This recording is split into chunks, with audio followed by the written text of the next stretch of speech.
তুমি কি জানো একসময় পৃথিবীর সবচেয়ে শক্তিশালী সাম্রাজ্য ছিল রোমান সাম্রাজ্য? ছোট একটি শহর থেকে শুরু হয়ে রোম এক বিশাল সাম্রাজ্যে পরিণত হয়েছিল।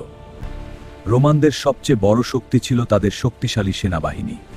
রোমান সৈন্যরা কঠোর প্রশিক্ষণ নিত এবং শৃঙ্খলা মেনে চলত। যুদ্ধে তারা বিশেষ কৌশল ব্যবহার করত, যেমন শিল্ড ওয়াল। রোমানরা অসাধারণ রাস্তা তৈরি করেছিল, যা সেনাবাহিনী দ্রুত চলাচল করতে সাহায্য করত। এই রাস্তা পুরো সাম্রাজ্যকে একসাথে যুক্ত করে রেখেছিল। রোমানদের ব্যবসা বাণিজ্য ছিল অনেক উন্নত। সমুদ্রপথে তারা দূর দেশে ব্যবসা করত। রোমান আইন ছিল খুবই শক্তিশালী এবং সংগঠিত। রোমানদের বড় বড় স্থাপনা তাদের শক্তির প্রতীক ছিল। তারা উন্নত পানি সরবরাহ ব্যবস্থাও তৈরি করেছিল। রোম একের পর এক দেশ দখল করেছিল।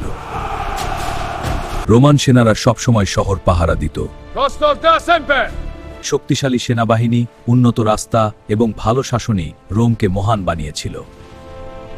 এইভাবে রোমান সাম্রাজ্য দিন দিন শক্তিশালী হতে থাকে। এই কারণেই রোমান সাম্রাজ্য ইতিহাসের সবচেয়ে শক্তিশালী সাম্রাজ্যগুলোর একটি ছিল।